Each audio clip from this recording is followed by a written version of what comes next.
الحمد لله نحمده ونستعينه ونستغفره ونؤمن به ونتوكل عليه ونعوذ بالله من شرور أنفسنا ومن سيئات أعمالنا من يهده الله فلا مضل له ومن يضلل فلا هادي له وأشهد أن لا إله إلا الله وحده لا شريك له وأشهد أن سيدنا ومولانا محمدا عبده ورسوله صلى الله تعالى عليه وعلى آله وصحبه أجمعين. أعوذ بالله من الشيطان الرجيم. بسم الله الرحمن الرحيم.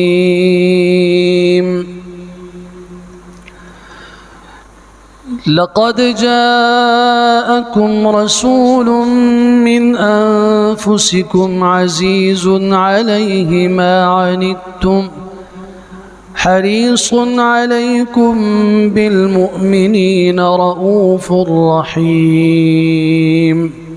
وقال سبحانه: فبما رحمة من الله لنت لهم ولو كنت فظا غليظ القلب لانفضوا من حولك. وقال سبحانه: وما أرسلناك إلا رحمة للعالمين. وقال تبارك عز وجل: نون والقلم وما يسطرون ما أنت بنعمة ربك بمجنون وإن لك لأجرا غير ممنون وإنك لعلى خلق عظيم. قال رسول الله صلى الله تعالى عليه وسلم: إنما بعثت لأتمم مكارم الأخلاق. وقال عليه الصلاة والسلام: ما من شيء أثقل في الميزان من حسن الخلق، أو كما قال رسول الله صلى الله تعالى عليه وسلم: صدق الله وصدق رسول الله صلى الله تعالى عليه وعلى آله وصحبه وسلم. ونحن على ذلك لمن الشاهدين والشاكرين والحمد لله رب العالمين.